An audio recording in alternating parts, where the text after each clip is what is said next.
ese privilegio de llamarte, Padre, de tener esa relación preciosa contigo, Señor, de ser hijos tuyos, transformados, salvados, perdonados, adoptados, con un nuevo nombre, una nueva naturaleza, Señor. Somos nuevas criaturas, Señor. Gracias por tu Espíritu Santo que nos da discernimiento, Señor, de tu palabra. Háblanos, Señor, ahora a través de tu palabra, porque tu palabra tiene poder, Señor, para transformar vidas, para cambiar mentes, Señor, para dirigir nuestros pasos, Señor. Y no solamente nuestras mentes, Señor, ayúdanos a ponerlo en práctica cada día. Que sea nuestra guía cada día, Señor, tu palabra, y que tú seas siempre el enfoque número uno de nuestras vidas, Señor. Ahora, ayúdanos, Señor, en esos momentos de la predicación de tu palabra, Señor. En el nombre de Cristo te lo pido. Amén. Pueden sentarse. Gracias. Pues volvemos después de nuestro mes de misiones, aunque tengo un par de vídeos todavía que vamos a ver dentro de un par de domingos, pero después del mes de misiones de marzo, volvemos a nuestra serie sobre las verdades eternas, historias con verdades eternas, las parábolas del Señor Jesucristo que Él contó sobre todo a sus discípulos y a la gente que estuvo a su alrededor escuchando su enseñanza. Y hoy llegamos al número 11, que es la parábola del amigo en necesidad. O hay otro título que he puesto aquí, el poder de perseverar en la oración, porque vamos a tocar estas dos cosas esta mañana. Y como digo, en cada momento de la prédica, una parábola es una historia que enseña una verdad central. No cada aspecto tiene un simbolismo, un significado, pero el Señor está comunicando un mensaje, una verdad en este parábola. Y nuestra tarea es averiguar qué es lo que el Señor está diciéndonos a través de esta parábola. Y la historia que vamos a examinar hoy en nuestra serie de historias con verdades eternas se conoce a menudo como la parábola del amigo que viene a medianoche de un viaje, pero llama a puerta a su vecino porque tiene una necesidad. También el Señor aprovecha de esa historia para enseñar la importancia de perseverar en la oración. ¿Qué importancia es la oración en la vida de un hijo de Dios? ¿Cómo serían las relaciones personales entre nosotros si nunca nos hablamos, verdad? Y todos sabemos las respuestas de Dios a nuestras oraciones. ¿Cuáles son las respuestas de Dios a nuestras oraciones? Os doy una pista, aquí está en la pantalla. Las respuestas de Dios son sí, no o espera, porque no es el momento idóneo. Pero hay otras respuestas, tal vez que no lo hemos pensado. Sí, pero no como has pedido. O no, porque tengo algo mejor para ti. ¿Verdad? Esas son otras respuestas. Son opciones que Dios tiene. ¿Cuántos aquí alguna vez habéis sido impacientes con Dios? Levanta la mano. Ha sido honesto, amén. A veces Dios no ha contestado nuestras oraciones en el momento que yo estoy exigiendo, Dios, necesito una contestación ya. Y te parece que tardó demasiado en responder a tus peticiones o en satisfacer tus necesidades. Y sin duda todos los creyentes nos hemos planteado preguntas sobre la oración en algún momento de nuestra vida. ¿Por qué debemos seguir orando por algo que ya hemos orado? Y creemos que Dios va a responder y dará la respuesta en su momento, a su manera. Y si seguimos orando, ¿no es esto un tipo de incredulidad? ¿Y qué hay de esos momentos en los que oramos y estamos seguros de la respuesta y sin embargo no llega nunca? Dios nos oye, estamos seguros de que es la voluntad de Dios, pero no pasa nada. Esas son buenas preguntas, ¿verdad? ¿Y qué debemos hacer? Mira conmigo en capítulo 11, los primeros versículos 1 a 4. Aconteció que estaba Jesús orando en un lugar y cuando terminó, uno de sus discípulos le dijo, Señor, enséñanos a orar, como también Juan el Bautista, enseñó a sus discípulos. Y les dijo, cuando oréis, decid, Padre nuestro que estás en los cielos, santificado sea tu nombre, venga tu reino, hágase tu voluntad como en el cielo, así también en la tierra. El pan nuestro de cada día, dánoslo hoy. Y perdónanos nuestros pecados, porque también nosotros perdonamos a todos los que nos deben. Y no nos metas en tentación, mas líbranos del mal. Bien, todo el mundo sabe esta oración, ¿verdad? Algunos lo llaman el Padre Nuestro. Pero no es una oración para rezar. No es uno que con tus, como tu rosario tienes que Padre Nuestro y Ave María, Padre Nuestro. No somos católicos. Jesús le enseñó una oración modelo. Modelo no es para memorizar y rezar en tus momentos con el Señor. Es un patrón para nosotros, para adorar a Dios, darle gracias y luego pedir por estas necesidades. Al igual que los discípulos, a menudo nos distrae más la preocupación por la mecánica de cómo orar que la práctica misma de oración. Y esto me recuerda de una historia. Había 3 pastores hablando sobre la oración, y los pastores son famosos para sus chistes malos. 3 pastores hablando sobre la oración en general y sobre la postura correcta. ¿Cuál es la postura correcta para orar? ¿Vale? Y pues la postura eficaz para orar. Y mientras hablaban, ahí detrás en el fondo hay un técnico de electricidad trabajando en la instalación de algo, oyendo la conversación. Y uno de los pastores comentó que en su opinión la clave estaba en las manos, la postura de las manos. Él siempre juntaba las manos y las dirigía hacia arriba de forma de adoración. Eso no está mal. Pero el segundo pastor sugirió que la verdadera oración se hace de rodillas. Los verdaderos santos de Dios se arrodillan, ¿verdad? Como los hombres aquí los miércoles, algunos se arrodillan, algunos se quedan sentados porque se quejan de sus espaldas y sus rodillas y cosas. Pero los verdaderos cristianos se arrodillan, ¿verdad? No, el tercero surgió que ambos estaban equivocados. La única postura que valía la pena era postrado en el suelo, tumbado boca abajo en el suelo, orando al Señor.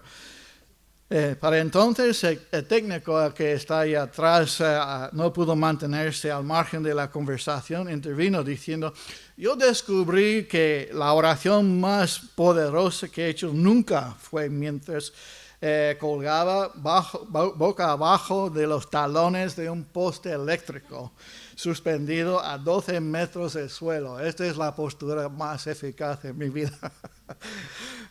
Eso sí es un buen momento y forma de orar cuando estás suspendido entre el cielo y la tierra, ¿verdad? Bueno, creo que a Dios no le importa tanto la postura de que nuestro espíritu, nuestro corazón, nuestra actitud al hacerlo. Y hoy en esta serie de mensajes, en este mensaje, vamos a analizar esta historia que Jesús relata para ilustrar el poder de la oración. Jesús nos habla del poder de la oración persistente y nos explica 3 cosas que llaman la atención de Dios. Es interesante, ¿verdad? ¿Qué llama la atención de Dios? Queremos saber qué busca Dios en nuestras oraciones. Sería interesante. Presta atención. Primero, lo que capta la atención de Dios es cuando oramos sin vergüenza. Ahora, no estoy hablando de una persona, ¿vale? Estoy hablando de una actitud. En versículo 5 les dijo también, ¿quién de vosotros que tenga un amigo va a él a medianoche le dice, amigo, préstame 3 panes, porque un amigo mío ha venido a mí de viaje y no tengo que ponerle delante? Entonces este pobre anfitrión no está preparado para enfrentar ese dilema. Está en su casa, su invitado, su amigo ha venido de viaje, tiene hambre, está cansado, largo viaje, entra, llama a la puerta, oye, fulano, ¿tienes algo para algún lugar para mí? Y de cierto, ¿tienes algo que comer? Y su deber como anfitrión es que en el tiempo bíblico de la hospitalidad era una prioridad tremenda. Y tenía que ofrecerle algo de comida, pero no hacerlo no solo supondría una vergüenza para él, un mal testimonio para su familia, un mal testimonio también para todo el pueblo.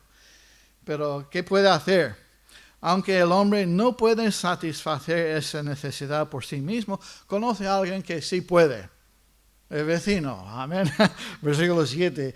Y aquel respondiendo desde adentro le dice, no me molestes, la puerta ya está cerrada y mis niños están conmigo en cama, no puedo levantarme a dártelos. Os digo que aunque no se levante a dárselo por ser su amigo, sin embargo, por su importunidad se levantará y le dará todo lo que necesite. Entonces, para comprender la historia necesitamos recordar, a ver, mi reloj aquí se ha ido, mi reloj, ahora sí. Bueno, ya tengo 5 o 10 minutos de regalo, ¿verdad? Entonces, para entender la historia, he puesto este gráfico de cómo son las casas típicas de aquel entonces. La historia que nos cuenta el Señor, tenemos que visualizar una vivienda de una sola habitación, de una familia pobre, como hay muchos de estos todavía en el mundo, en el tercer mundo, casas humildes de una sola habitación. Y toda la familia había dormido en esa habitación, normalmente sobre esteras en el suelo. Y para llegar a la puerta, el padre tenía que pasar por encima, a lo mejor molestar a los niños, a su esposa, para abrir la puerta. Pero a pesar de la molestia, no ayudar a su amigo no es una opción, no es una opción. Tiene que hacerlo. Habría sido una violación del código social de la hospitalidad. Este hombre lo tiene claro en su mente. Y no solo habría sido un reflejo sobre esta familia, sino también de todo el pueblo. Y cuando Jesús describió así la indiferencia del vecino que dormía, ¿qué está pensando los oyentes? Lo que él está contando esa parábola a sus oyentes. ¿Qué está pasando en sus mentes? Sus oyentes deberían de quedar escandalizados. Podemos imaginar a Jesús preguntándoles, ¿os imagináis un amigo reaccionando así? Y hacerlo, por supuesto, esperaba una respuesta negativa de tipo, no, claro que no, en absoluto. Ese no es como se comportaba la gente. Y pues no te pierdas en la comparación de Jesús y esta parábola, donde Jesús no está comparando a Dios con un vecino con sueño, egoísta y enfadado. No está haciendo una comparación. Dios no es así. Está haciendo un contraste, ¿vale? Aunque nosotros somos así a veces con sueño, egoísta y enfadados, Dios nunca es así, ¿vale? Es un contraste entre los dos. Le está diciendo a los discípulos que es un vecino basándose en la amistad y la etiqueta social, puede ser persuadido para satisfacer las necesidades de un amigo, ¿cuánto más nuestro Padre Celestial? Amén. está dispuesto a satisfacer las necesidades de sus hijos. Y nosotros somos sus hijos, los que conocemos a Jesucristo como nuestro Salvador. Amén. Pero mira, enseña ahí en versículo 8 que debemos seguir llamando a la puerta de Dios hasta que nos responda. Es que tenemos, tú y yo, piénsalo, tenemos que vencer la apatía y la indiferencia de Dios. ¿Dios es así? No. Dios no es apático, no es con esa indiferencia. Dice aquí por la palabra, en versículo 8, la palabra importunidad. Esa es una palabra interesante porque esa es la única vez que aparece en la Biblia, en el Nuevo Testamento, en el griego. Entonces la palabra conlleva la idea de desvergüenza. Pero la pregunta es, ¿cuál de los dos hombres de esa historia es el desvergonzado? ¿Vale? Entonces, el que llama a la puerta de su vecino o el que no quiere levantarse, el primero o el segundo.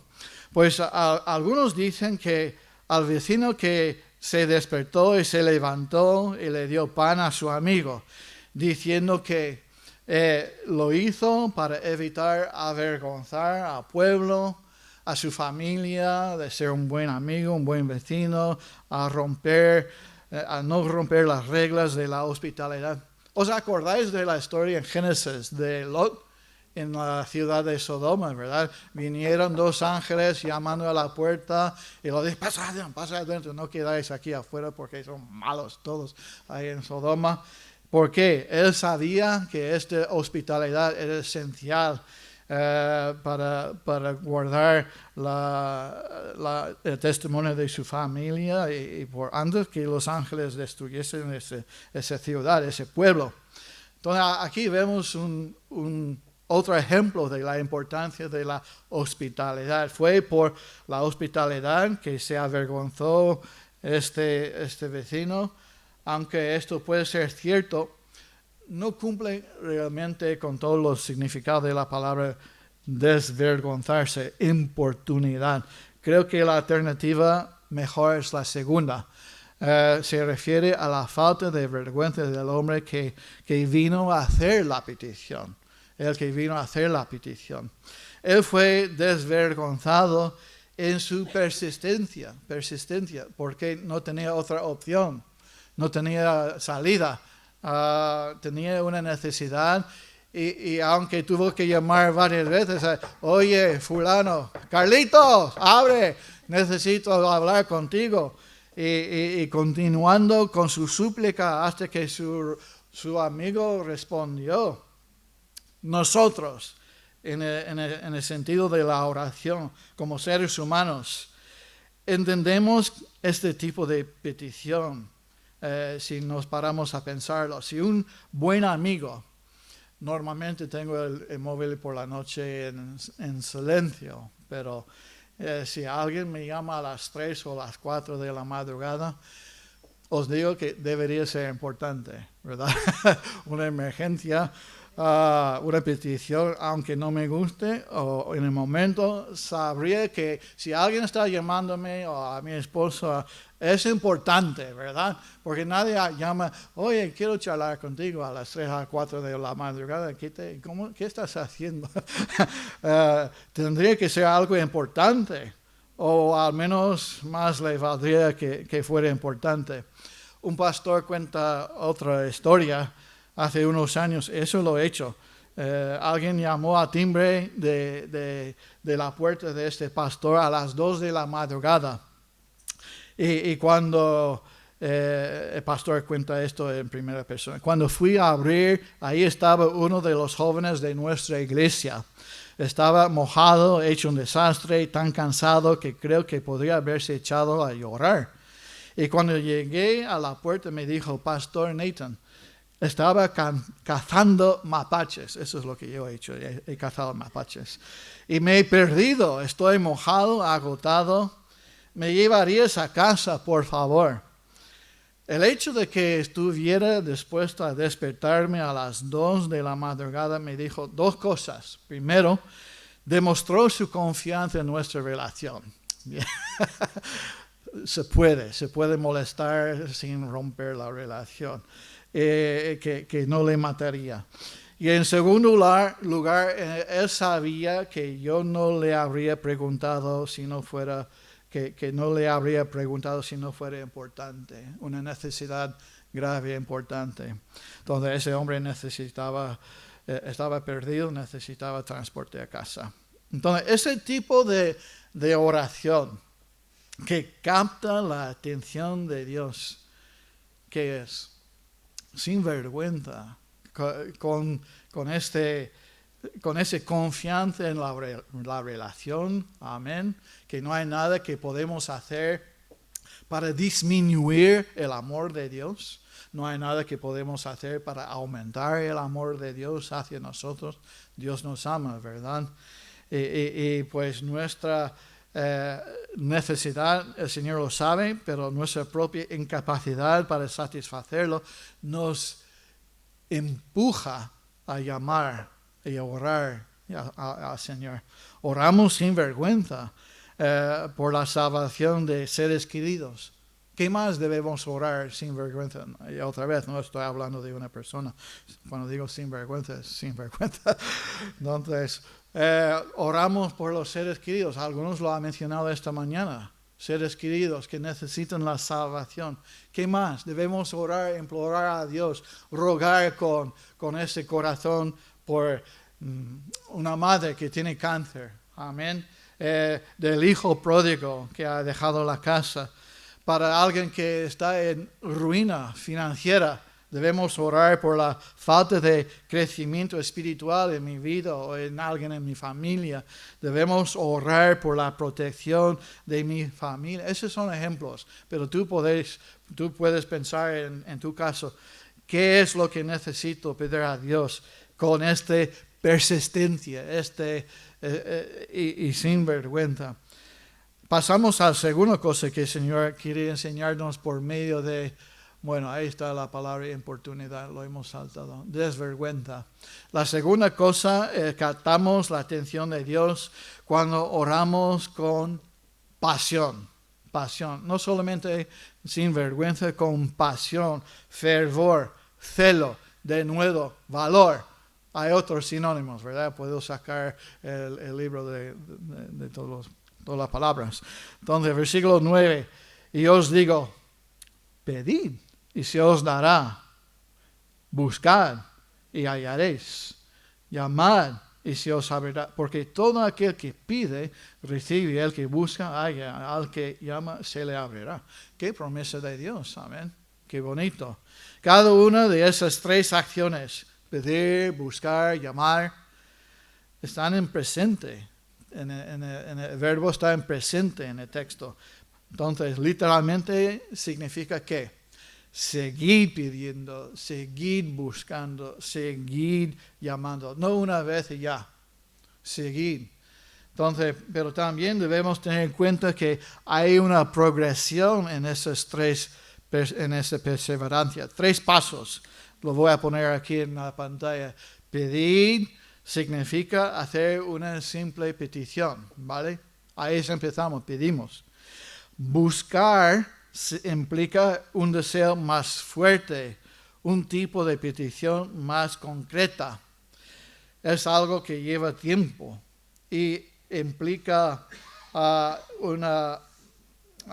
buscar y hallar es algo que lleva, me lío aquí, llamar a la puerta muestra determinación para obtener una respuesta. Entonces, tenemos un progreso aquí, pedir, buscar y llamar, y cada uno es mayor. Llamar a la puerta muestra determinación. Entonces, en versículo 10 se nos dice, porque todo el que pide, recibe, y el que busca, encuentra, y al que llama, se le abrirá. La respuesta a cada una de esas acciones también se expresa en tiempo presente. Vale, lo voy a poner también aquí. Pedir, recibir, buscar, encontrar y llamar se abrirá. Y estos tres principios son imperativos en ellos. Nuestro Padre Celestial no solo escucha nuestras oraciones, sino que promete responder a todos, a todas y a cada una de ellas. En su momento, a su manera, según su voluntad, para su gloria, para nuestro gozo y para nuestro asombro. El Señor ha contestado alguna vez una oración, no como pediste, pero de forma mayor o diferente, que te asombró, te quedas asombrado, ¿verdad? Entonces nosotros en nuestra sencillez pedimos alguna cosa, pero el Señor responde de otra manera que nos queda con la boca abierta. A practicar constantemente el pedir, el buscar y el llamar, rompemos con el hábito de considerar la oración como algo que ya no es solo una opción o que reserva únicamente para casos de emergencia. No me da rabia, pero me da tristeza a las personas que solamente oran por una emergencia. O me llaman, pastor, ¿se ha pasado? O tengo amigos que no son creyentes y ora por mí, ora por eso, y piensan en Dios cuando hay un caso grave, una emergencia. Pero en lo demás del tiempo, no, pasan por alto lo que Dios piensa.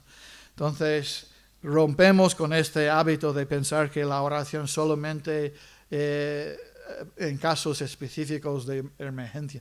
Debemos orar siempre, siempre. No acudas a Dios solo con tus emergencias de medianoche.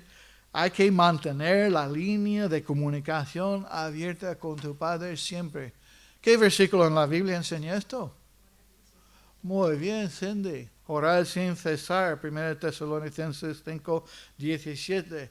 Orar antes, hace 20 y 25 años, tuvimos un chico en la iglesia que se llamaba César. Entonces no pudimos orar con César, pero no, orar sin cesar.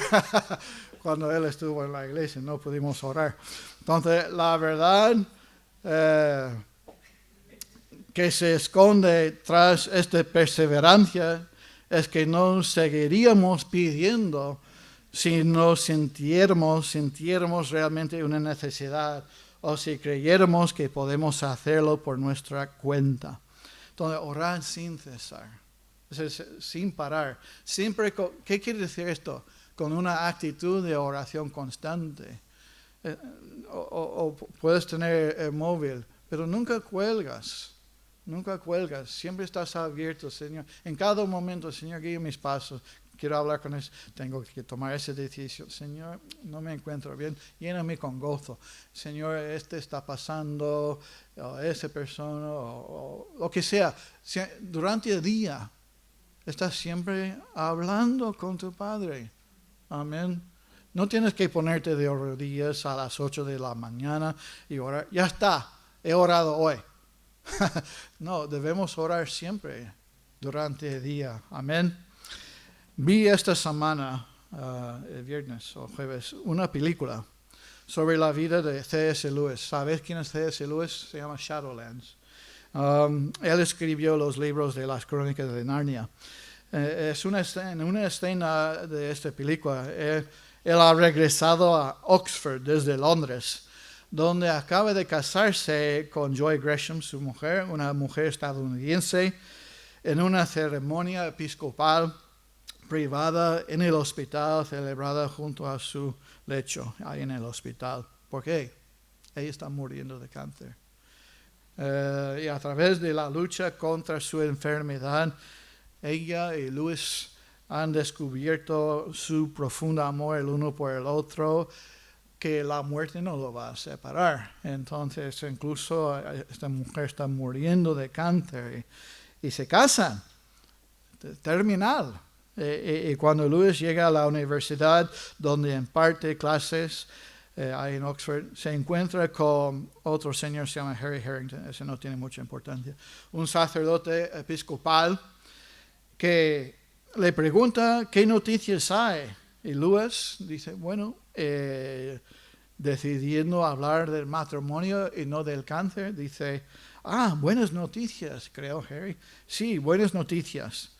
Y Harrington, que no sabe nada del matrimonio y cree que Lewis se refiere a la situación médica de Joy, responde, sé lo mucho que has estado orando. Ahora Dios está respondiendo a tu oración. Pero Dios no estaba respondiendo a su oración. El hombre se confunde las cosas. No es por eso que lo oro, Harry responde. Y lo pongo aquí en la pantalla para que lo veas. Oro porque no puedo evitarlo. Oro porque me siento impotente. Oro porque la necesidad brota de mí constantemente. Tanto despierto como dormido. No cambia a Dios, me cambia a mí. Entonces, no puedo vivir sin orar. Entonces, con esta actitud, la idea de pedir, buscar, llamar, es algo más que repetición de la misma petición una y otra vez. No hay nada malo en esto. Debemos seguir orando, ser persistentes, perseverar en esa oración. Hay oraciones en mi corazón que ya llevo años orando. Tú también, ¿verdad? Pero con celo y con pasión, no oraciones superficiales. Dije a los hermanos el miércoles, oramos con pasión, con celo, no mecánicamente, no palabras, bueno, Señor, bendice a los enfermos y gracias por todo, amén. No, vamos a hablar con Dios, amén, vamos a hablar con Dios. Y a medida que seguimos pidiendo, debemos seguir buscando. Y aparte de esa búsqueda, consiste en descubrir cuál es la voluntad de Dios en este asunto. Jesús oraba con esta pasión, hasta sudar gotas de sangre. Mira que yendo un poco adelante, se postró sobre su rostro, orando, diciendo, Padre mío, si es posible, pase de mí esa copa, pero no sea como yo quiero, sino como tú.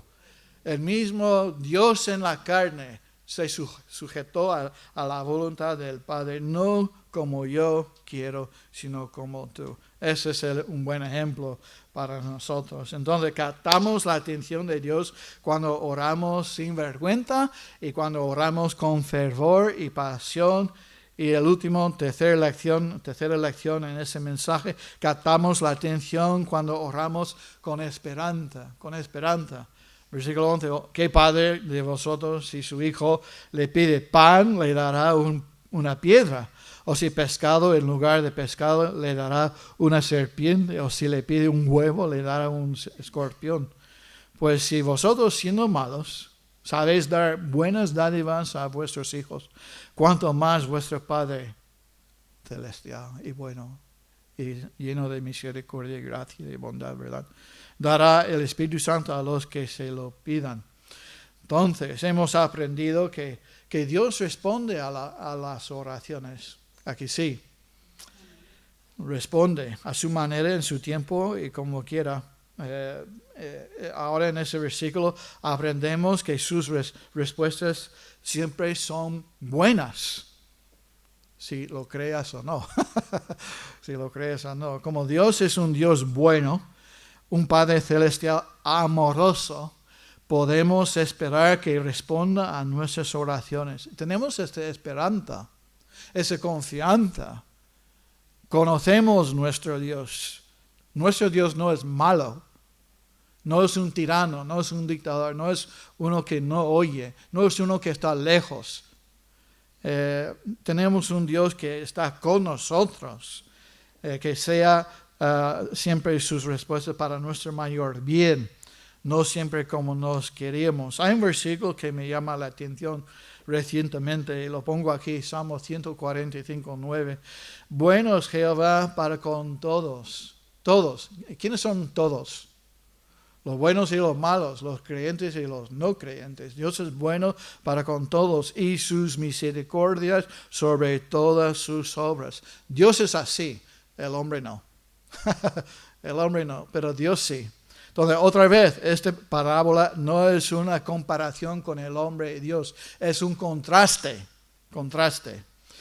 Y la conclusión de todo este asunto se encuentra en el versículo 13, pero si vosotros siendo malos, y todos somos malos aparte de la gracia del Señor, sabéis dar buenas dádivas a vuestros hijos, cuanto más vuestro Padre Celestial dará Espíritu Santo a los que se lo piden. Ahora, ¿alguna vez como padre te preocupas por la respuesta que das a tus hijos?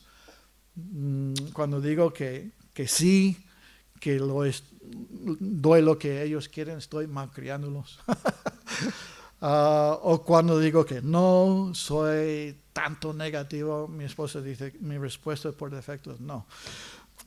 Negativo, egoísta, imprudente. Entonces, sí o no. Hacemos lo mejor que podemos, pero a veces lo mejor que hacemos simplemente no es suficiente.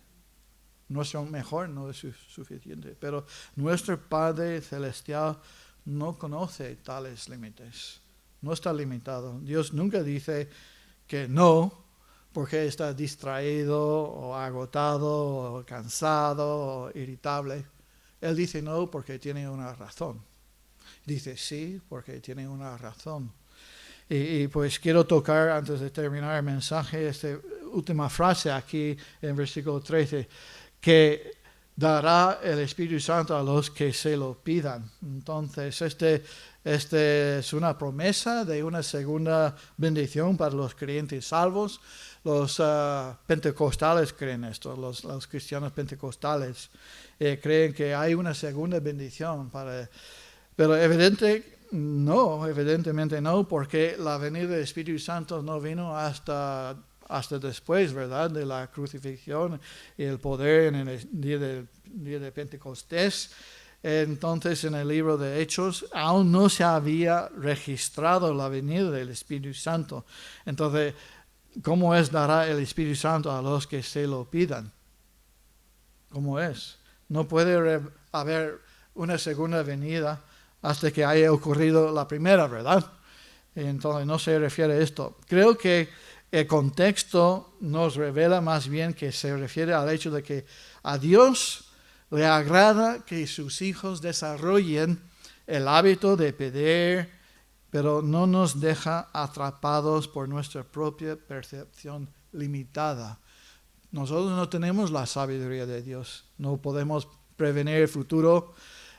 No nos deja atrapados en esa falta de entendimiento o conocimiento de la situación, sino que Él nos ha dado a alguien. ¿Quién es ese alguien para ayudarnos? El Espíritu Santo, el Consolador. El Espíritu Santo está a nuestra disposición siempre, que está en nosotros, para presentar nuestras necesidades al Padre. Amén. Y creo que eso es lo que Lucas está diciendo aquí en mente, en ese versículo. Luego Pablo dice algo similar en Romanos 8, dice, y de igual manera el Espíritu nos ayuda en nuestra debilidad. Pues, ¿qué hemos de pedir como conviene? No sabemos cómo orar en esa situación, pero el Espíritu mismo intercede por nosotros con gemidos indecibles. Cuando tú y yo estamos ya, Señor, no sé qué decir, no sé cómo orar, el Espíritu Santo está comunicando con el Padre. Esa es nuestra necesidad, esa es nuestra situación. Amén. Tenemos esa confianza, esa esperanza. Amén. El Espíritu Santo es un gran regalo de Dios. El Espíritu de verdad, compañero fiel, gran consolador, y intercede continuamente por nosotros. Ahora, los que somos padres, hacemos todo lo posible para mantener a nuestros hijos. Pagamos la hipoteca, el alquiler, para que tengan techo, cama, ropa, su alimentación, financiamos su educación, si hace falta la universidad, pagamos con gusto, bueno, más o menos todos los gastos necesarios para que puedan vivir. Pero lo único que no podemos dar a nuestros hijos, a menos que ellos lo quieran, es una relación. Si no quieren una relación, no hay. Hace falta las dos partes. Lo mismo ocurre con Dios. Él desea tener una relación con nosotros. Te invita a establecerla por el nacimiento nuevo, pero después depende de ti aceptar o no su invitación de mantener esa relación con la oración. Amén, amén. Como cristianos e hijos de Dios, tenemos acceso ¿a qué? Al trono de gracia. Tenemos esa oportunidad de acercarnos al trono de gracia, hallar socorro para hallar gracia para oportuno socorro. Tenemos el privilegio de acercarnos a su trono en cualquier momento. Dios no está ocupado. Un momento, hijo mío, tengo otra llamada. No, Dios no es así. Dios puede atender billones y billones de peticiones a la vez.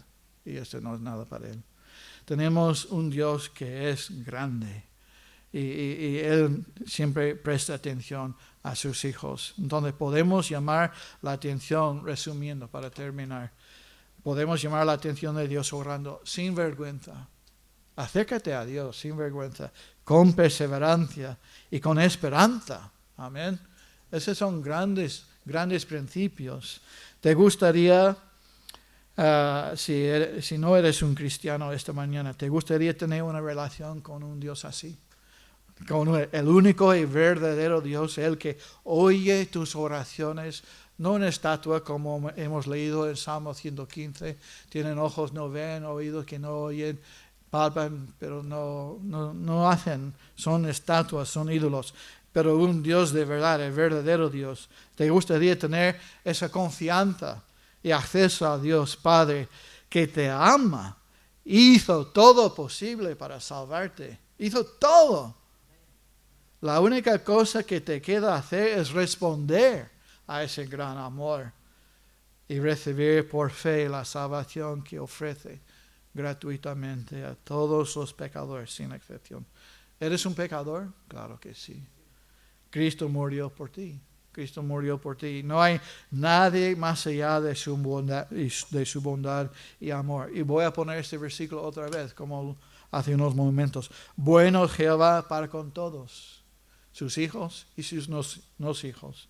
Y dice 2 Corintios 5, y por todos murió, para que los que viven ya no viven para sí, sino para aquel que murió y resucitó por ellos. Cristo murió por todos, por ti. Vamos a ponernos de pie, por favor, con los ojos cerrados. Vamos a dedicar ese mensaje al Señor. Padre amado, qué privilegio es.